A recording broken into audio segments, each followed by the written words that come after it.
Halo Bapak Kasat Reskrim Polres Metro Jakarta Pusat AKBP Robi Heri Saputra.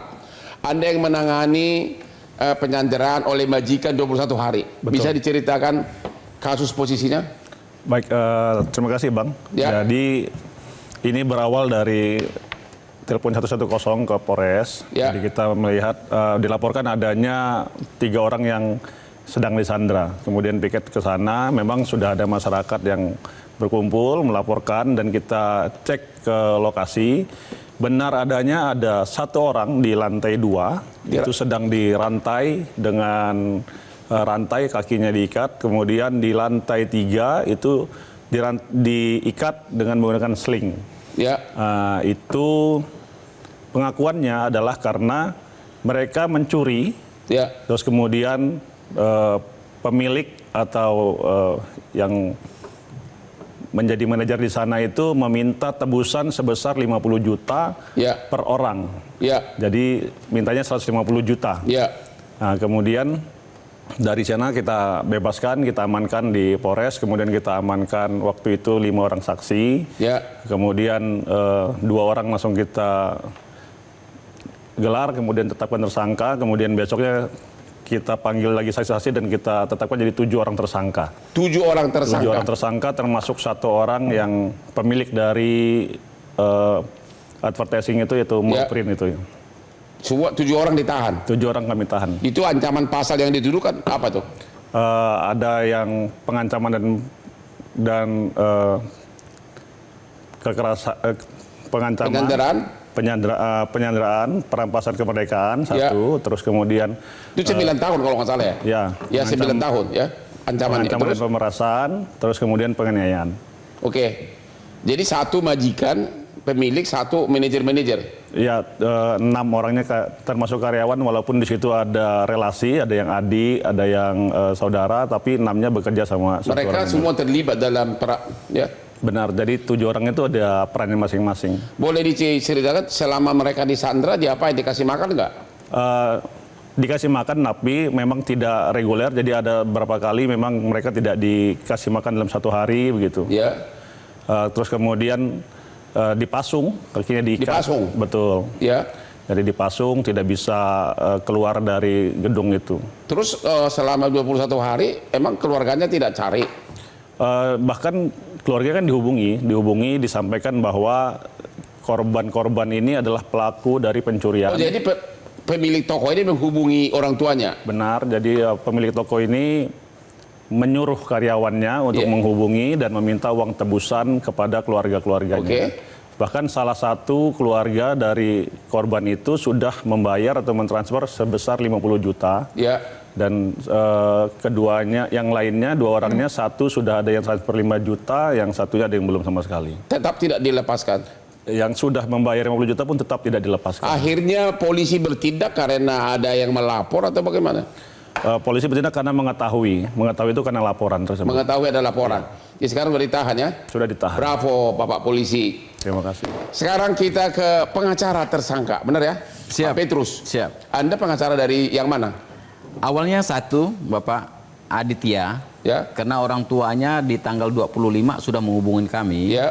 Tanggal 26 kami arahkan di tanggal 26 itu segera ke Jakarta. Ya. Segera di Jakarta, tiba di pukul kurang lebih jam 12. Jadi salah satu pelaku gitu? Iya, salah satu korban ini? Korban. Ya. Jadi beliau bercerita tentang kronologis yang diderita oleh anaknya. Ya. Dan kami lakukan secara legalitas, kami minta tanda tangan surat kuasa dan kami minta kronologisnya. Akhirnya saya berinisiatif untuk menghubungi kolega saya, rekan kita kepolisian. Bang, saya ceritakan bahwa ini ada penyanderaan, saya bilang penyekapan yang terjadi. Jadi sekiranya abang tolong bantu saya minta nomor Resmob di Polres Jakarta Pusat. Nah, rekan saya mengirimkan kepada saya, habisnya kami persiapkan ya dari Lembaga Kemanusiaan Forum Pemuda Kalimantan Barat, kami terjun ke TKP. Ke TKP kami sudah dihadang oleh karyawan mereka. Diadang berupaya kami untuk masuk dan akhirnya ada suatu kesempatan kami naik ke atas. Ya. Ke lantai 2 kami melihat para pekerja ada di ruangan dan saya tanya, di mana Adit? Di mana Adit? Ya. Mereka diam semua. Ya. Akhirnya ada lorong kecil dan gelap. Ya. Saya masuk bersama rekan saya melihat rekan saya di depan, ini bang katanya. Ya. Dia terduduk lemas. Kita Ya. hidupkan lampu. Kita lihat Adit ini dalam posisi dirantai. Ya Tuhan, saya bilang kok seperti ini. Ya. Terus yang pingin mencoba mengelabuhin kita membuka kunci Aditnya agak gelap karena sulit. Ya. Namanya Saiful.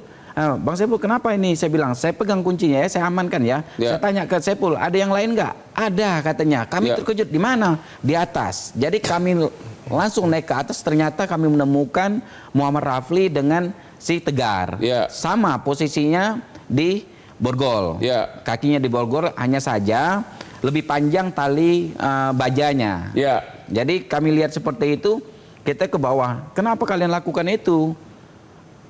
Ibu-ibu atas nama Sterling kalau tidak salah, dibilang di sini kalau melakukan pelanggaran sudah biasa dipasung. Ya. Oh, Seperti sudah itu. biasa Sudah begitu? biasa dan Ya. itu memang dibuktikan sebelumnya pernah juga diperbudak di situ selama 1 tahun 2 bulan. Berarti ada tindak pidana sebelumnya? Ada dan Ya. orang itu korban itu atas nama siapa itu dia bisa melarikan diri atas nama Doki. Doki ini. Doki kalau dengar ini, ayo bikin laporan polisi lagi. Jadi Doki ini setelah 1 tahun 2 bulan dia bisa melepaskan borgol yang diikat di besi. Jadi kalau udah dipekerjakan diikat di besi. Nah, jadi dia tuh bebas lari. Oke. Nah, setelah itu berkaitan dengan ketiga korban ini, jadi ketiga korban ini diberikan tekanan. Yang pertama ada yang mengaku atas nama Reza dari Bareskrim. Sebetulnya dia mengetahui bahwa ketiga orang itu dipasung. Oknum Bareskrim tahu koneksi si pemilik. Betul. Oke, tapi tidak malah oknum polisi itu malah Yang mengintervensi dan menakut-nakutin para korban ini oknum ini. Ya. Karena sudah 3 kali pertemuan bernegosiasi kepada pihak keluarga. Pertama pihak perusahaan meminta 230 juta. ya. Selanjutnya bernegosiasi 70 juta dan Ya. salah satu orang tuanya memang tidak mampu atas nama Tegar. Ya. Dia tidak mampu, 50 juta pun tidak mampu. Dan Ya. dia sampaikan lebih baik Pak, serahkan kepada pihak kepolisian biar anak saya bertanggung jawab. Ya. Nah, mengenai tuduhan pencurian barang limbah itu tidak benar. Ya. Jadi limbah itu adalah bekas percetakan. Ya. Jadi si Tegar ini di divisi ketika limbah itu tidak diambil oleh customer, jadi mereka itu bisa menjual barang tersebut. Ya. Oleh karena pada waktu itu si Tegar ada kebutuhan khusus sehingga dia menjual diam-diam tanpa sepengetahuan 2 Ya. rekannya. Jadi terjuallah dengan harga 700.000. Ya. Ketika salah satu customer pingin meminta cetakan itu, dilihat dari CCTV ada yang mengambil. Ya. Dianggap mengambil itu adalah si Tegar. Ya. Dicari itu ketemu itu barang. Ya. Dari 6 set itu ada 1 memang yang dijual oleh Tegar. Ya. Di hasil penjualan itu sebesar 700.000 rupiah. 700.000 rupiah itu sudah diambil oleh majikan ataupun pihak perusahaan sebesar 500.000. Jadi artinya Anda mengakui bahwa memang ada perbuatan dari, tadi saya mohon maaf, tadi saya bilang pengacara dari korban. Ya. Jadi memang ada memang perbuatannya. Tapi gimana coba? Ya, Mengakui ada perbuatan mencuri itu. Dia bukan mencuri, itu memang haknya mereka, divisi mereka. Tidak ada campur tangannya pihak perusahaan. Kalau Haknya itu kan milik majikan. enggak, itu memang ada menjadi suatu kebiasaan ketika mereka sudah barang itu kan punya customer. Ya. Ketika customer tidak mengambil, bagian divisi itu bisa menjual. Yaitu ada 3 orang di dalam divisi itu. begitu. Nah, akhirnya dijual sama Tegar mendapatkan uang sebesar 700.000. Setelah itu ketahuan oleh rekan-rekannya dikembalikan kepada pihak perusahaan. Ya. Jadi kalau 700.000 itu dibagi 3 pasti mendapatkan 233.333, 233.330 rupiah. Ya. Si Tegar hanya dikembalikan hanya 200, Ya. 200.000. Pas pada waktu itu si Tegar ini pernah minta antar sama Aditya dan minta antar dengan Rafli. Maka Bukan Raffi Ahmad kan, bukan? Bukan. Oh, bukan. Si Muhammad Rafli. Muhammad Rafli ini kan pernah diberi oleh Tegar sebesar Rp50.000. Ya. Masing-masing mereka ini. Dengan ada keterlibatan dua orang ini, beranggapan mereka ini berkomplotan. Ya. Padahal divisi yang berbeda. Ya. Kalau Rafli dengan si Aditya, dia memang sebagai kurir. Oke. Seperti Kalau itu. dari segi harga barang ini, anggaplah ini barang majikan. Harga nilainya sebenarnya berapa? 10.000. Bukan harga yang limbah apa itu? Oh, Berapa? kalau limbah itu bukan punya majikan. Nggak, anggap punya majikan berapa harganya? Ya, kalau dianggap punya majikan itu diangkat hampir 40-an ribu rupiah. Hah? Ya, 40.000 rupiah. Itu barang seperti kita membuat kok sablon. 40.000 kok diminta tebusan 50 juta? Gimana sih? Ya, kalau sebetulnya bukan 50 juta, Bapak. Ya. 230 juta. Dihitungnya dari semenjak mereka kerja di tahun 2024 itu. Dianggap ada melakukan hal yang sama. Maka dilihat dari berapa sih nota pembuatan apa istilahnya sablon itu, Ya. itu dihitung, dikalkulasikan. Ya. Maka dianggap semua kegiatan itu dilakukan oleh mereka bertiga. Ya. Padahal sudah disurvei oleh pihak perusahaan ke tempat pengepul, itu tidak ditemukan barang buktinya. Oke, jadi sekarang si tiga korban ini sudah kembali ke orang tuanya Siap, sudah dalam kembali. keadaan sehat. Yang satu masuk rumah sakit sampai detik ini sudah 3 hari Kenapa masuk rumah sakit? kondisinya tidak stabil. Yang pertama, yang kedua kekurangan cairan hidrasi. Emang Anda sendiri pengacara daerah mana?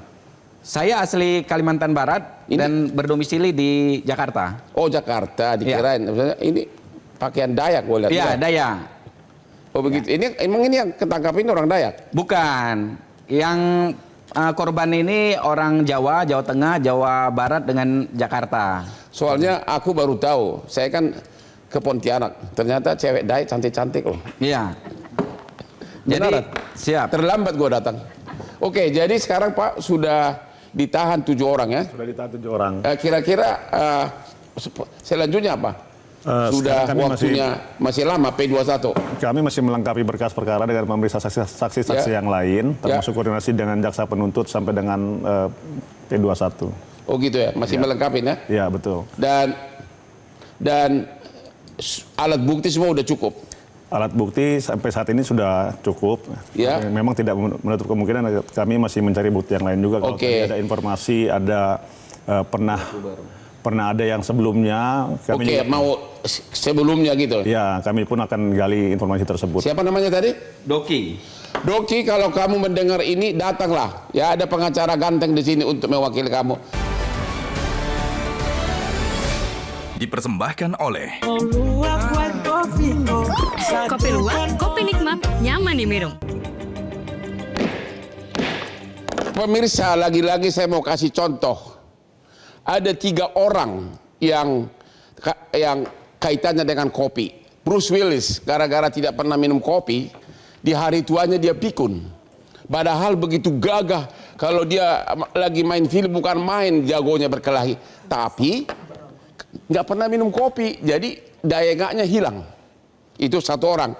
Yang kedua, ada seorang komjen yang sekarang jadi Presiden Republik Indonesia. Kilian Hotman puluhan tahun. Bapak Prabowo Subianto. Itu minum kopi tiap hari. Tiap pagi. Yang ketiga, ini dia nih. Yang aspinya 1000. Selalu minum kopi tiap pagi. Inilah dia. Kopi luwak hitam premium. Jadi kamu-kamu yang sudah umur 50 tahu diri ya. Tahu diri minum kopi sering. Ya. Jangan hanya minum tuak sama itu ya. Kopi luwak hitam premium. Lihat nih. Gua begini masih bisa lebih ganteng dari Kasat polisi ini, ya. Oke Pak Kasat, bisa nggak Bapak ceritakan apa penderitaan mereka 3 orang ini selama 21 hari, ya, dirantai begitu sama majikan yang brengsek ini? Ya, kalau keterangan dari para Mereka kalau kamar mandi gimana? bisa. Naik ke toilet? Ya kalau tengah malam bagaimana? Kan Hah? di sekitaran itu ada. Itu kan memang di lantai 3 itu sebenarnya awalnya adalah ditempatkan untuk penempatan karyawan. Ya.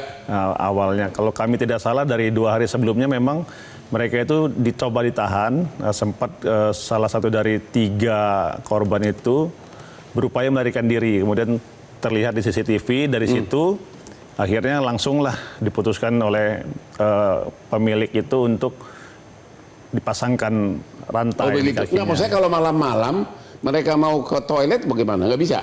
Masih ada tempatnya di situ. Ada dikasih toiletnya? Ya begitu. Ada cerita nggak? Iya, jadi kalau disampaikan, saya luruskan apa yang disampaikan Bapak Kasat. Ya. Semua itu terekam CCTV. Ya. Bahkan salah satu atas nama Adit itu kencing dalam celana. Oke. Mereka kalau mau BAB ataupun mau mandi itu harus saling ulur tali, khususnya si Tegar dengan si Muhammad Rafli. Ya. Kalau Adit itu memang sangat jauh ke toilet. Oke. Dan rantai itu begitu besar, ukurannya kurang lebih 40 cm saja. Ya. Maka yang bersangkutan pernah kencing dalam celana karena tidak tahan lagi. Ya.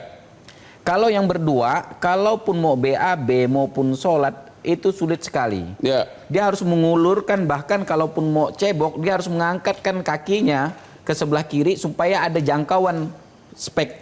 Dan itu terjadi 21 hari. 21 hari. Ya. Bahkan yang tadi saya sampaikan, ada pasal yang tidak dimasukkan dan kami sudah memohon. Ya. Yang pertama pasal 4 Undang-Undang Nomor 39 Tahun 1999 Apa itu?